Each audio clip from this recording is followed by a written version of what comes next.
A floresta tropical da Guiana. Há milhões de anos que serve de lar para um número incontável de plantas e animais que vivem numa rede delicada de dependência mútua.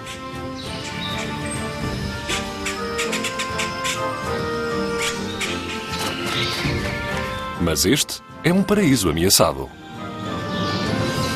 As lianas parecem estar a tomar o controlo. Crescendo em direção à luz, estrangulam e enterram tudo aquilo que encontram. Existe uma necessidade urgente para descobrir o que está a fazer com que estas plantas cresçam descontroladamente. O local para procurar respostas encontra-se a 40 metros de altitude, na copa da floresta tropical. E os cientistas estão a desenvolver novas formas para ver o que se está a passar. Mensagens da natureza. Missão das alturas.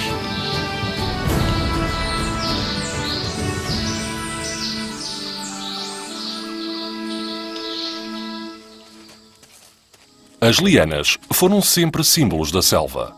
Muitos animais, como a irara, utilizam-nas como autoestradas no céu.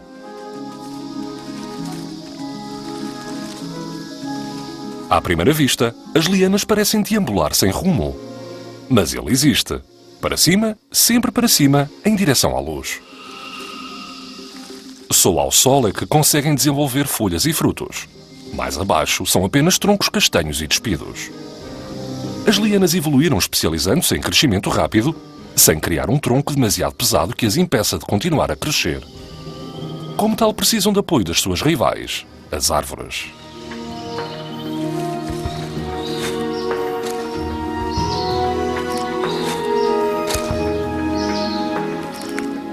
Assim que alcançam a luz do sol, estas trepadeiras tendem os seus rebentos. Cada um deles, bizarro e delicado. Atualmente, existe o dobro das lianas que existia há 20 anos. Estão a destruir cada vez mais árvores. E os cientistas precisam de saber porquê.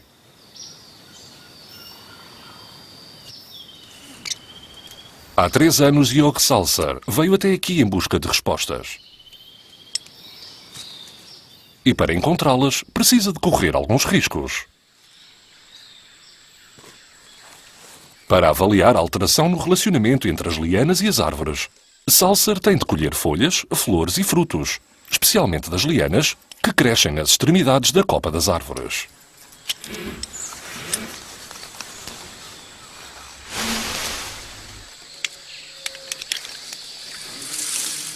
Ele precisa de ser engenhoso, estar em boa condição física e, acima de tudo, não ter vertigens. Os biólogos adotaram as técnicas de espeleologia e adaptaram-se às condições extremas da floresta tropical.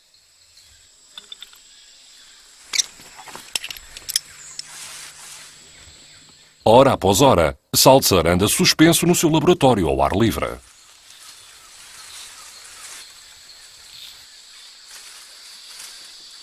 Só com uma investigação tão meticulosa é possível perceber as relações complexas deste ecossistema. Os dados de Jörg irão ajudar a explicar o porquê de as lianas se estarem a multiplicar. Começa a tornar-se claro que está intimamente ligado às questões urgentes das alterações climáticas globais.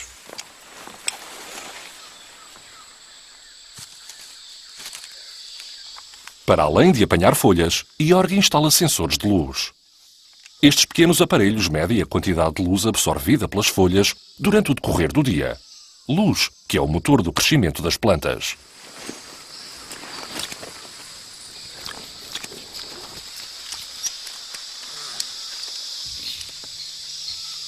A última subida, depois de um duro dia de trabalho.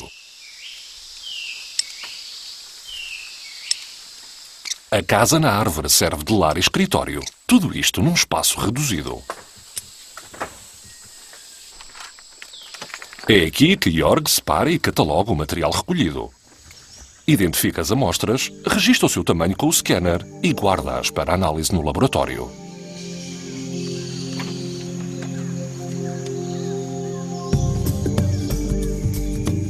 Este trabalho solitário permite-lhe ter imenso tempo para pensar em formas de aumentar a sua coleção de amostras.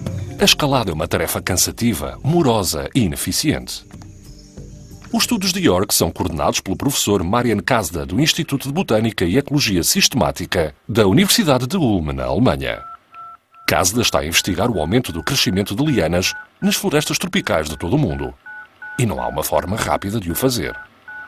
Temos de começar as nossas investigações no terreno. Quando recolhemos lianas, significa que temos de recolher dados, recolher amostras, fazer um inventário, identificar as espécies. É uma tarefa muito exigente e leva imenso tempo. Na floresta, Jorg tira proveito de um trabalho de escritório relaxante no final do seu dia. Na porta ao lado, os macacos-aranha trepam nas árvores. Não têm dificuldade em apanhar folhas, frutos e flores da extremidade dos ramos. As suas caudas são uma mão extra e o seu corpo uma máquina de trepar movida a músculo.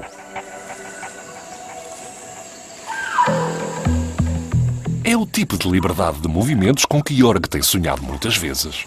Mas agora ele começa a fazer planos. Tudo o que ele precisa é da máquina voadora mais simples possível para alcançar as extremidades dos ramos a partir do céu. A ambição requer um aliado. E aqui está ele. Biólogo e piloto Michael Ulrich está a caminho. Um ultraleve é uma boa forma de viajar sobre a selva e de uma pessoa se orientar. Mas mesmo a mais pequena aeronave não permite a recolha de amostras. Eles precisam de algo bastante diferente. Michael conseguiu fazer com que lhe enviassem as partes individuais do novo aparelho através do rio. Jorg Salzer está a dedicar o seu tempo de pesquisa a um conceito nunca antes experimentado. Para ele, a aposta não podia ser mais arriscada.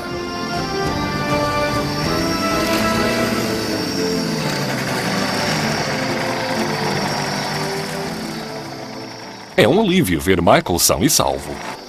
A floresta tropical não é local para uma aterragem de emergência. Cá estamos nós. É bastante raro Jorg ver outros seres humanos. Mas a chegada de Michael significa também um salto em frente na sua investigação.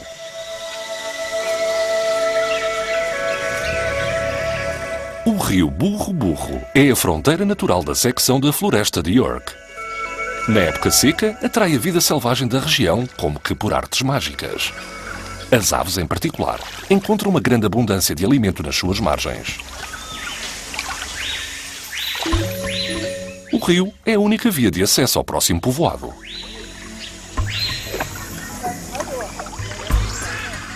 As lontras não se deixam perturbar facilmente. 3 barcos carregados quase não provocam ondulação.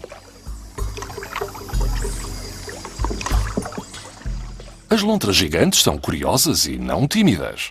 Outrora povoavam todos os rios tropicais da América do Sul. Hoje existem apenas nas margens fluviais mais sossegadas.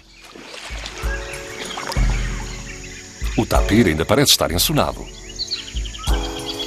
O seu período de maior atividade é ao anoitecer. Apenas os humanos parecem estar a trabalhar enquanto remam rio acima.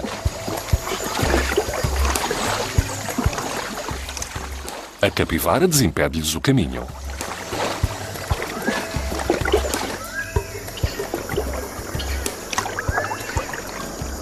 Até os caimões se mantêm afastados.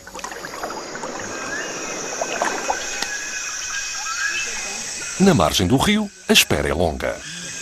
Os barcos deverão chegar hoje, a horas incertas.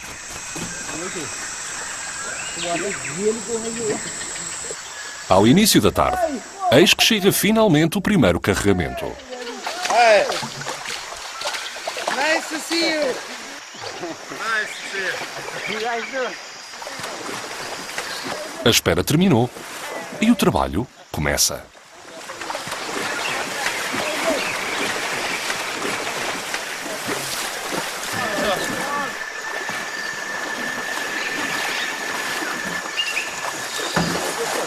Mesmo a mais simples das máquinas voadoras é pesada e complicada quando está desmontada. É como um grande kit de construção.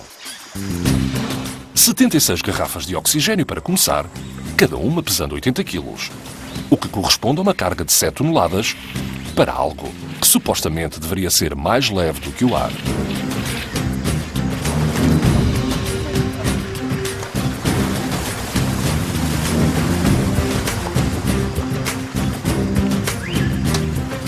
Esta caixa contém as válvulas e outras partes delicadas. Nada se pode perder ou danificar. É um longo caminho até ao seu destino.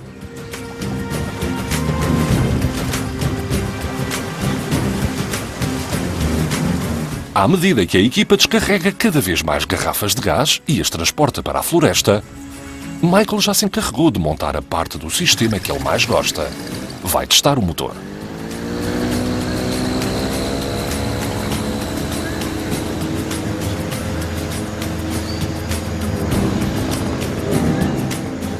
Talvez os homens que vieram a remar nas canoas pudessem ter feito este teste no caminho. De qualquer forma, não há dúvidas que funciona.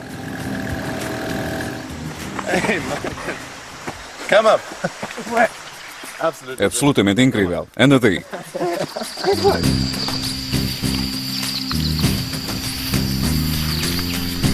Não há alternativa à última e longa caminhada por terra. Está calor e a carga é pesada.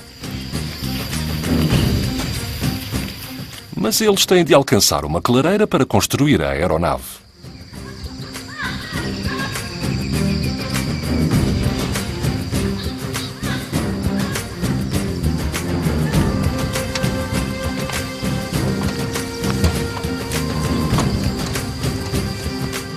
A viagem de 300 km rio acima chega finalmente ao fim. E tudo está pronto para a próxima fase. A construção da máquina voadora. Ao cair do dia, as coisas estão todas prontas.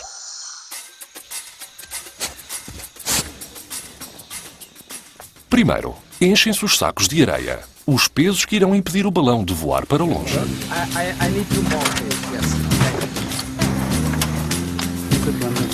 One thing we have to do now is to unroll, unload. A mangueira de gás e o balão vazio são rapidamente colocados em posição.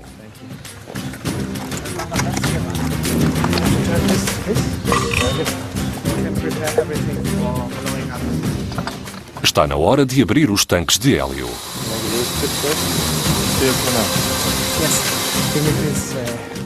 Não irá fornecer tanto poder de ascensão como o hidrogênio, mas é muito mais seguro. Michael coordena as operações. Não pode subsistir qualquer dobra, à medida que o balão ganha forma.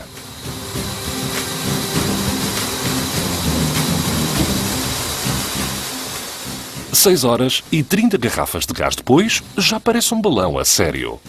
Existe cada vez mais tensão nos sacos de areia.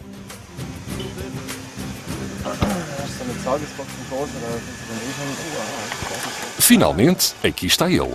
Um balão com 8 metros de diâmetro, a flutuar numa clareira em plena floresta tropical da Guiana.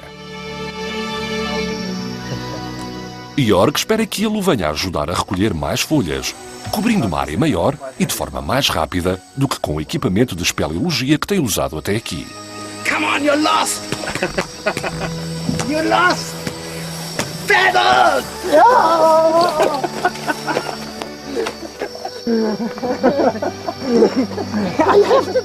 De volta ao laboratório na Alemanha.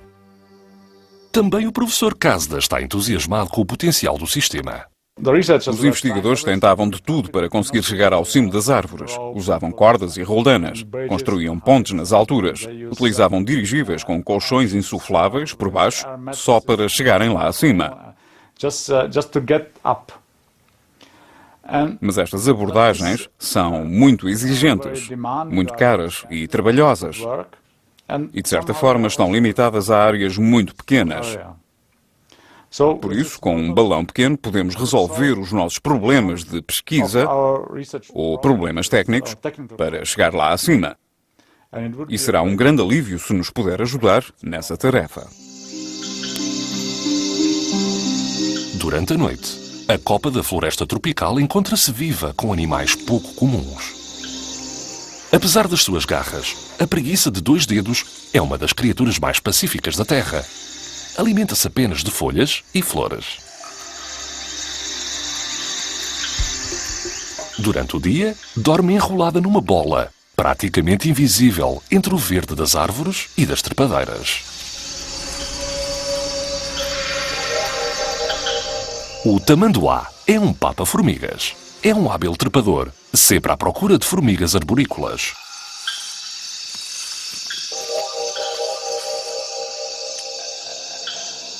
Nos ramos vive também a boa arborícola esmeralda, uma das mais belas serpentes da floresta tropical. O jupará seria uma presa ideal para a boa e ainda não se apercebeu da serpente. Está demasiado ocupado com a sua própria refeição. Os juparás são animais notívagos. Durante o dia, dormem em buracos existentes nas árvores.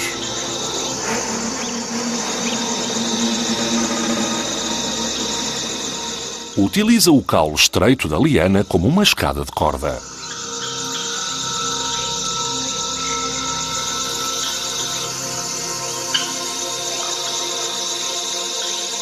É um trepador confiante, mas não está a prestar atenção.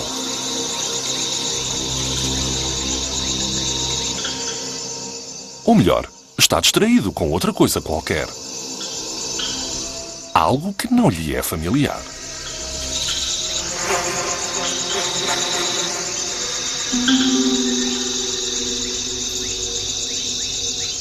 É o cheiro da comida de Jörg Salzer. Enquanto o jupará é guiado pelo seu sentido de olfato, a serpente segue-o através do seu calor corporal. Ambos os animais levam o seu tempo. O jupará para apreciar a fruta e a boa para antecipar a sua refeição.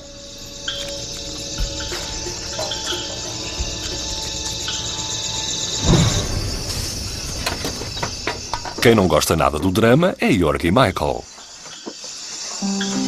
Hoje passam a noite em terra para guardar o seu balão.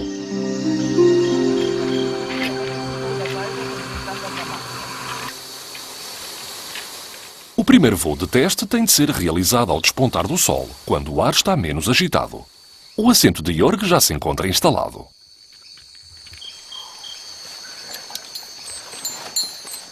O piloto sobe para bordo.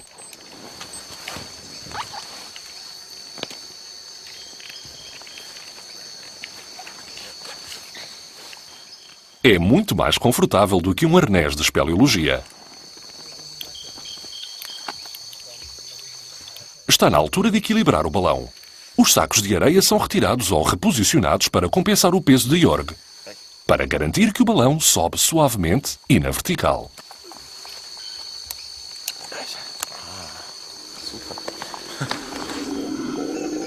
Agora é só esperar pelos primeiros raios de sol.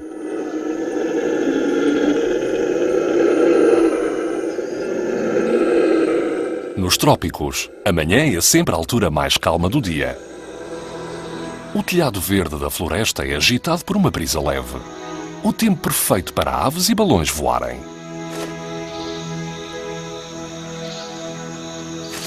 Jörg, sentes-te bem? Sim, podes fazer-me subir. And up, please.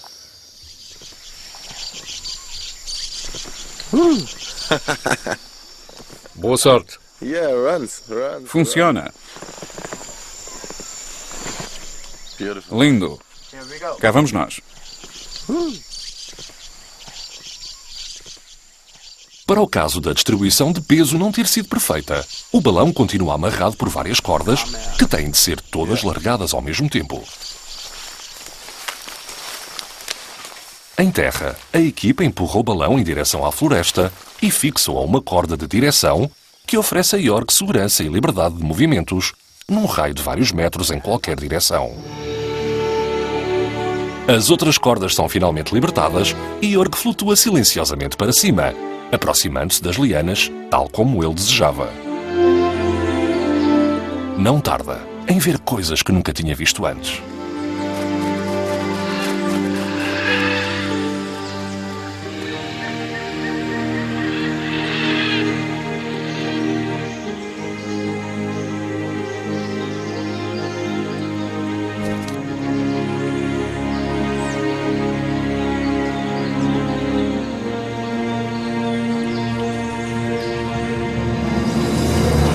As araras estão impressionadas com o visitante inesperado, mas não ficam assustadas.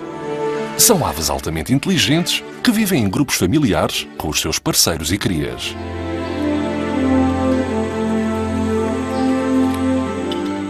Quando o ar fica parado, o balão também.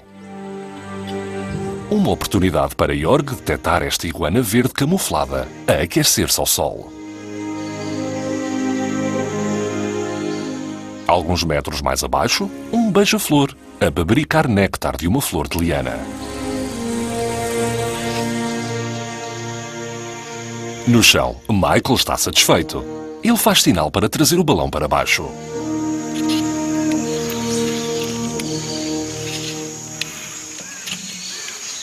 A equipa terrestre puxa o balão de volta à clareira e enrola a corda.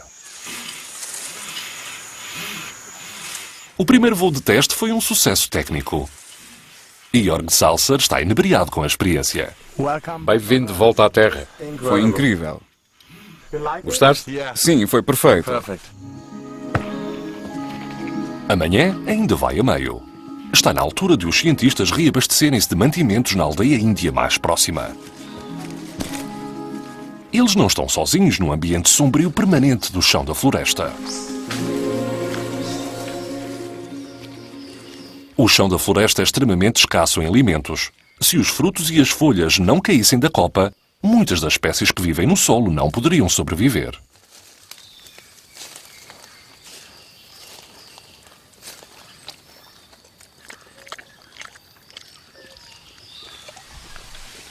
É muito raro ver tantos mamíferos juntos no chão da floresta, que normalmente não tem muito alimento para oferecer.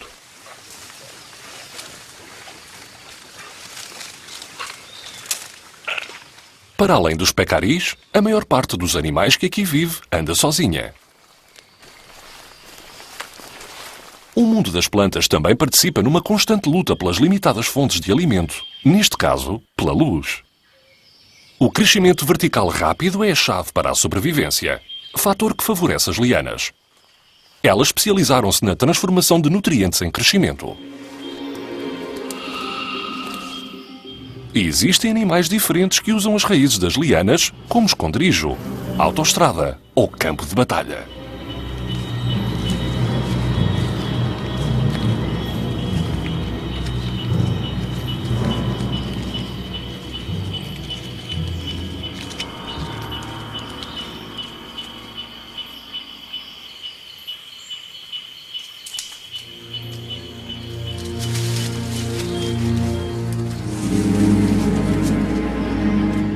No lusco-fusco da floresta tropical, o puma é quase invisível e praticamente silencioso.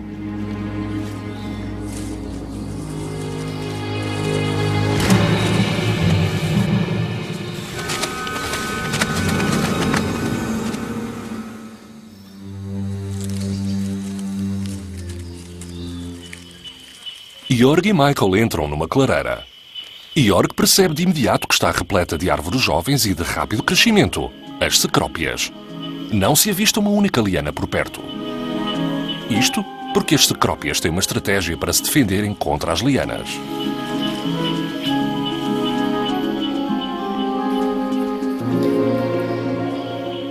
Estas árvores formaram uma aliança com uma espécie de formiga minúscula.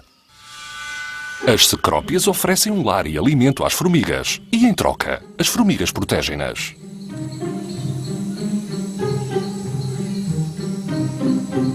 Se uma liana tocar sequer numa cecrópia, é atacada por centenas de formigas. Mordem o rebento de liana até que a planta invasora desiste.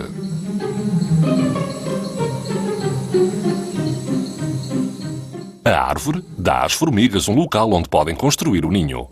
O seu tronco está dividido em câmaras como o bambu, com espaço suficiente para uma colónia inteira de formigas. E como se isso não bastasse, a árvore produz alimento para as formigas, libertando continuamente pequenos grânulos de açúcar e proteínas, conhecidos por corpos mullerianos, que se vêem facilmente a olho nu. São levadas para o ninho por um fluxo constante de formigas. É um mecanismo de defesa notável e bastante raro. A maioria das árvores gigantes da floresta tropical só consegue suportar o peso das lianas durante algum tempo, Depois disso, são obrigadas a cair. À medida que as lianas se tornam cada vez mais dominantes, as consequências para a floresta tropical são incalculáveis. As plantas parasíticas, como as epífitas, são facilmente afastadas. Algumas árvores desfazem simplesmente delas com a sua casca.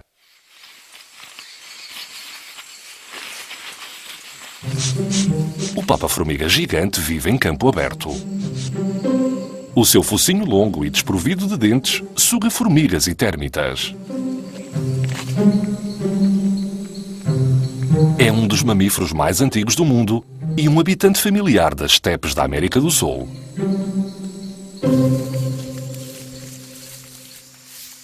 York é um visitante regular desta aldeia. Estas são algumas das poucas pessoas que ele vê quando está numa viagem de investigação. Hello. Hello, York. How are you? Nice to meet you. Yes, hello. As mulheres estão a descascar e a ralar tubérculos de mandioca, a base da alimentação da população local. As lianas desempenham um papel importante na vida diária dos índios, como matéria-prima para muitos dos seus utensílios. Este homem está a fazer um cesto para espremer a mandioca. It's a hard job, isn't it? Yes. Okay. Enquanto Michael experimenta raspar a mandioca, o cesto pode esperar.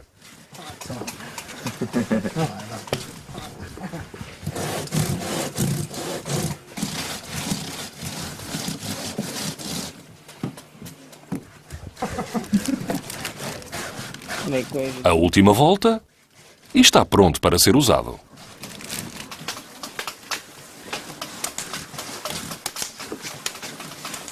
O sumo da mandioca ralada é venenoso. Antes de a papa poder ser cozida em pão, o sumo tem de ser espremido.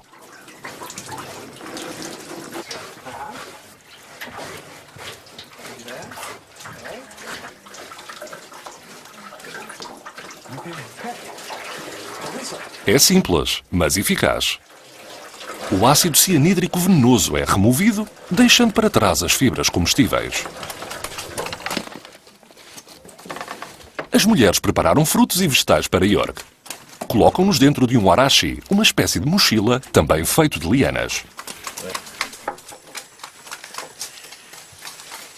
Michael, o experimentador, é quem vai levar os víveres para o acampamento.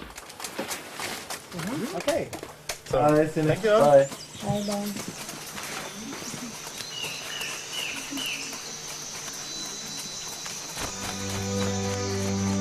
O nascer do sol tropical.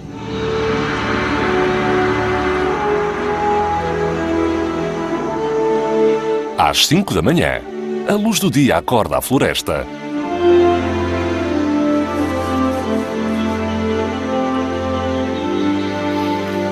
York também se levanta ao alvorecer.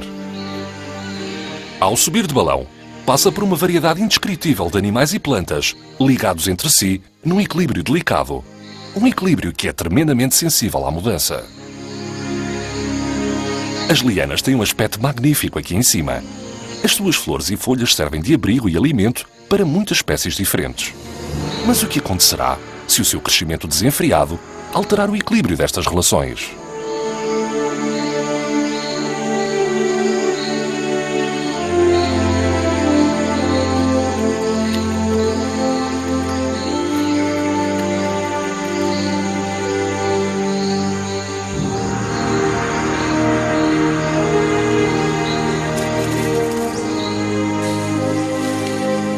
A partir do seu balão, Salser tem agora uma visão perfeita da carpete cada vez mais densa de lianas.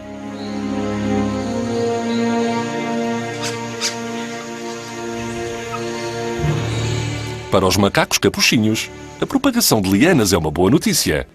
Os frutos da liana são doces e muito procurados. Mas os macacos encontram alimento em qualquer sítio. Conseguem adaptar-se a grandes alterações na floresta tropical. Chegam mesmo a atacar uma colmeia para lhe roubarem o mel e sabem como fazê-lo.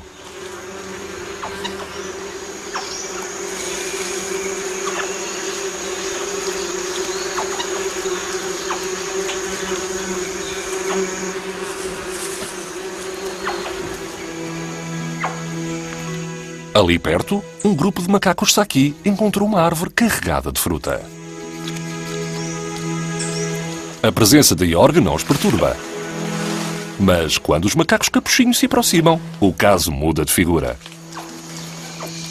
Optam por uma retirada estratégica. Os macacos são os mamíferos mais comuns na parte mais alta da floresta tropical, onde encontram todo o tipo de alimento. Até agora, os cientistas não viram quaisquer alterações no equilíbrio entre espécies devido ao crescimento das lianas. Não obstante, estão preocupados. Há muito tempo que conhecem o motivo que leva as lianas a obterem vantagem sobre as árvores.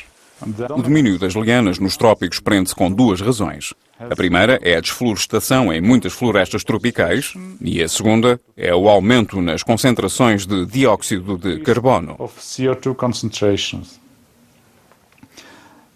Como têm folhas finas, com uma alta concentração de azoto, as lianas conseguem absorver o dióxido de carbono de forma muito eficiente. Mas, ao contrário das árvores, não conseguem formar troncos onde armazenam o carbono. Por isso, a longo prazo, se a relação entre as lianas e as árvores se alterar a favor das lianas, irá registar-se um decréscimo no armazenamento de carbono nas florestas tropicais. Uma menor absorção do carbono da atmosfera, o que significa que haverá mais dióxido de carbono na atmosfera, com todas as consequências negativas que daí advêm para o aquecimento global. E é por isso que os dados de Jorg Salzer são tão importantes e o balão torna a recolha de amostras mais eficiente. As espécies da floresta tropical têm-se vindo a influenciar mutuamente ao longo de milhões de anos, especializando-se e adaptando-se. E o resultado foi um equilíbrio delicado, equilíbrio que agora se encontra ameaçado.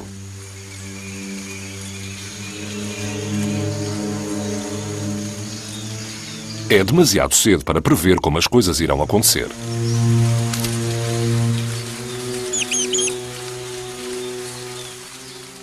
Pelo menos aqui, as coisas são claras.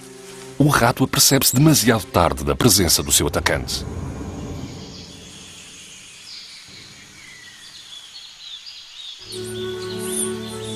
As pequenas aves encontram-se a salvo, pelo menos por agora.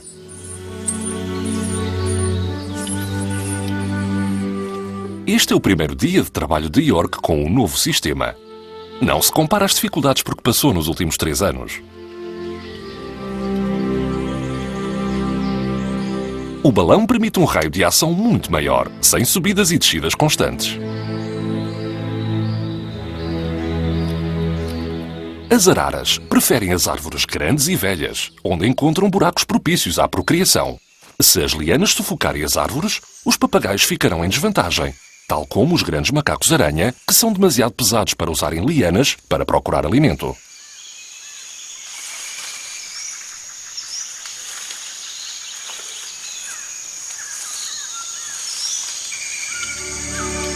Se as árvores mais altas e com maior copa se perderem, as árpias não terão sítio para nidificarem.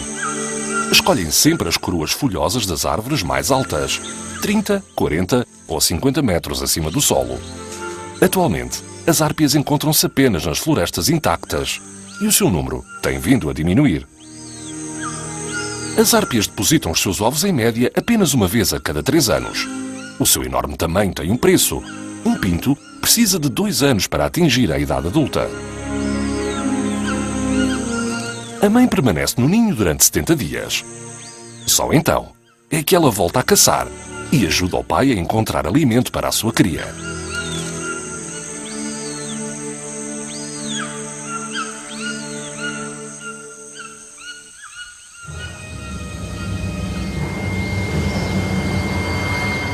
É amanhã cedo e o sol já brilha intensamente no céu.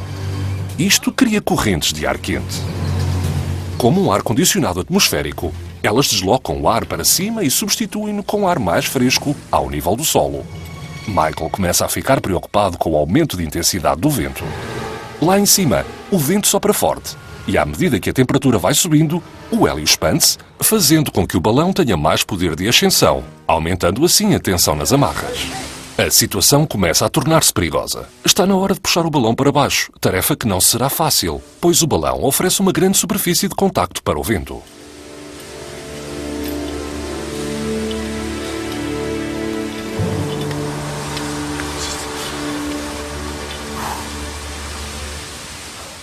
À tarde, o vento amaina. Os insetos são atraídos pelo balão, que por sua vez atrai andorinhas que vêm fazer uma inspeção minuciosa. As andorinhas descobrem novos usos para o balão. E daqui em diante, sempre que o balão estiver no chão, pertence-lhes a elas.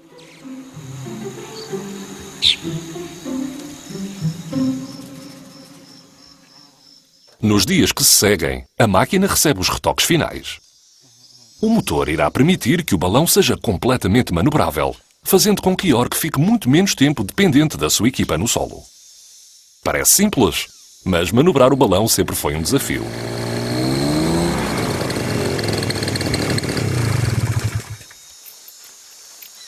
O motor fica agarrado às costas de York como se fosse uma mochila. Com o balão a suportar o peso extra, York nem se aperceberá da sua presença.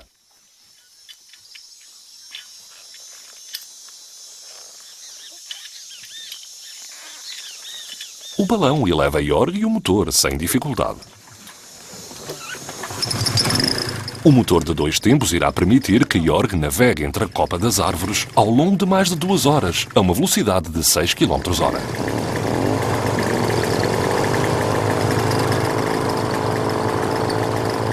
O suficiente para haver colisões dolorosas com ramos e espinhos. Toma cuidado, há por aí alguns espinhos. Afinal de contas, talvez não seja assim tão fácil. Wonderful!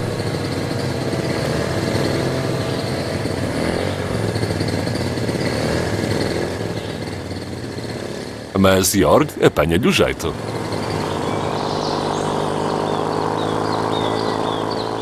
Os peritos diziam que manobrar um balão como este era impossível, que iria simplesmente rodar sobre o seu eixo. Mas aqui está a prova. Funciona realmente. Há apenas um inconveniente. Os animais preferem manter a distância. Até a preguiça de 2 dedos se apressa a procurar um local mais calmo. York está apenas concentrado no seu trabalho. Agora pode dirigir-se a qualquer árvore e recolher amostras do topo e da extremidade dos ramos. Dantes, as lianas que crescem aqui estavam fora do seu alcance. Ele apanha folhas de locais solarengos e de recantos mais escuros. As folhas de uma única espécie de liana podem parecer muito diferentes, dependendo do sítio onde se desenvolvem. York recolhe também flores e frutos para identificá-los mais tarde. O estudo de lianas é uma disciplina recente e ele poderá encontrar aqui novas espécies.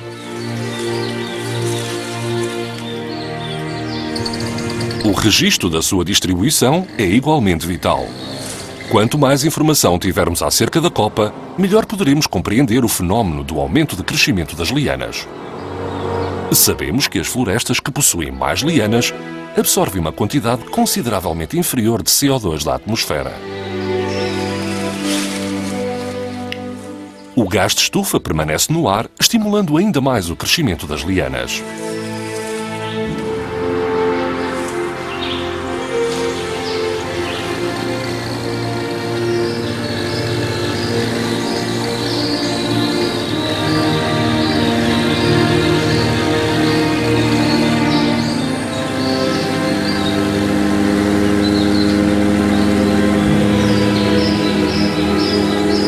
Michael coloca-se também no ar. Ele quer analisar o funcionamento do balão da melhor forma possível, a partir do seu ultraleve.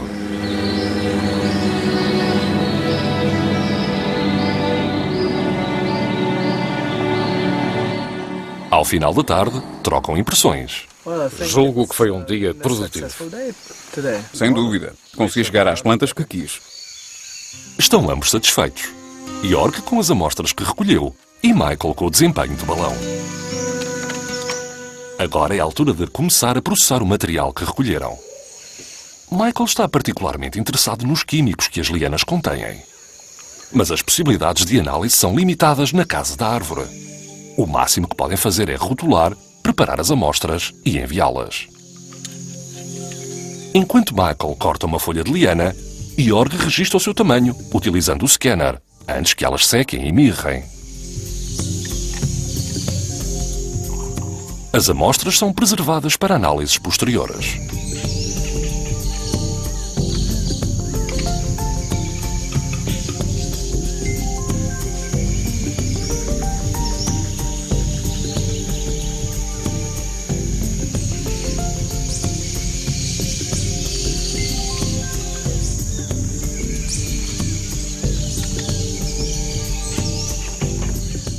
Os dados enviados para o professor Kasda, que está na Alemanha, contêm informação acerca do grau de metabolismo e fotossíntese das lianas.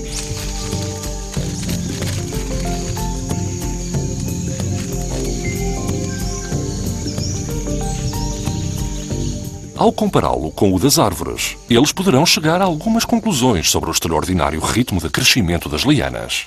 Para aprendermos mais acerca do metabolismo das lianas, acerca da interação entre as árvores e as lianas, analisamos as folhas recolhidas no terreno, no nosso laboratório.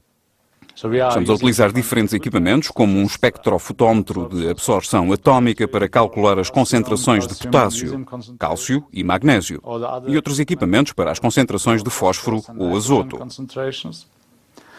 E aquilo que sabemos é que as lianas contêm mais azoto, potássio e fósforo e possuem folhas mais finas do que as árvores que crescem nas mesmas condições.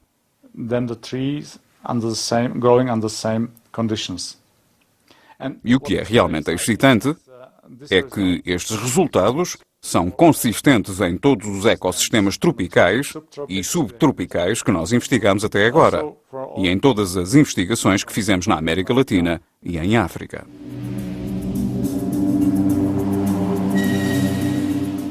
Naquela noite, abateu-se uma tempestade sobre a floresta. Não é invulgar, mas trata-se de uma tempestade particularmente severa. O vento empurra o balão, atirando-o de um lado para o outro. A equipa não consegue segurá-lo.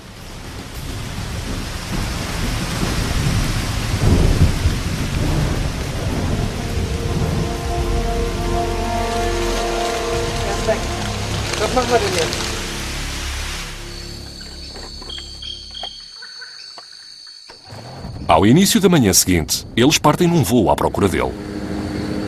Depois do sucesso dos últimos dias, a última coisa que querem é perder o balão.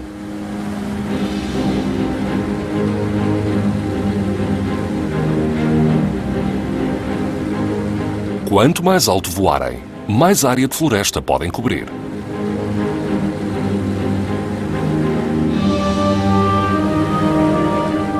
A neblina e a umidade da noite ainda pairam sobre as árvores.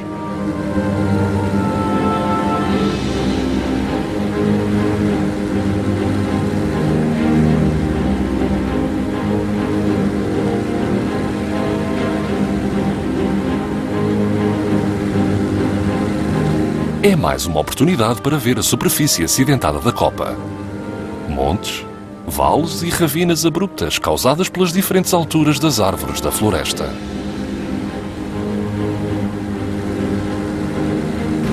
Olha, além! O balão! Introduzem as coordenadas do balão no GPS. Mas isso não quer dizer que irão conseguir encontrá-lo a partir do chão.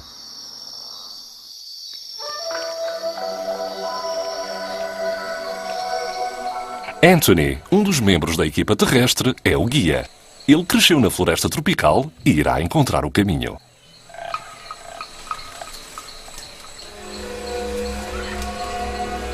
Na floresta densa, o GPS nem sempre pode ser usado. Por vezes, a cobertura de folhas é tão densa que não se consegue receber sinal. Ainda assim, Michael não prescinde dele.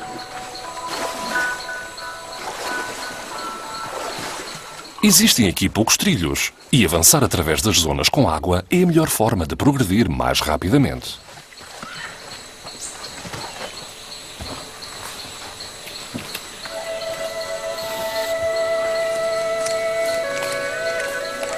Existem lianas por todo o lado.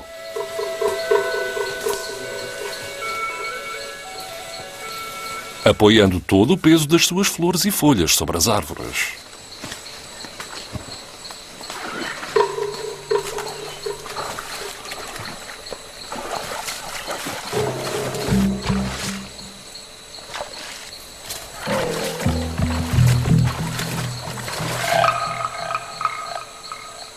Lianas, a fazerem aquilo que melhor sabem fazer, bombear água a centenas de metros para fornecer nutrientes aos seus rebentos mais distantes. Esta liana escada de macaco cresce 20 metros por ano e pertence à mesma família do nosso feijoeiro doméstico. O seu tronco esguio não pode ser arrancado do chão nem quebrado e é suficientemente elástico para resistir aos fortes ventos que por vezes varrem a floresta.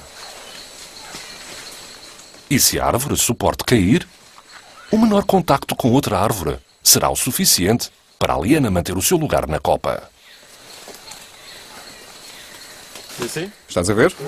A árvore caiu, existe aqui bastante luz. Um local perfeito para as lianas. Está tudo coberto. É assim que as lianas ganham vantagem na luta pela luz. É um local muito interessante.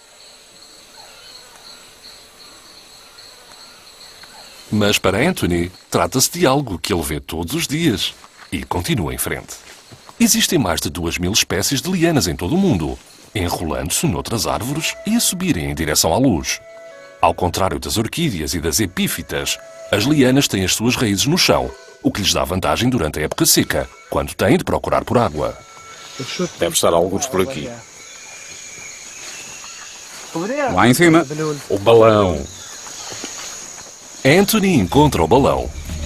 Apesar de ter 8 metros de diâmetro, pode desaparecer facilmente na floresta tropical. A viagem solitária do balão teve um final feliz.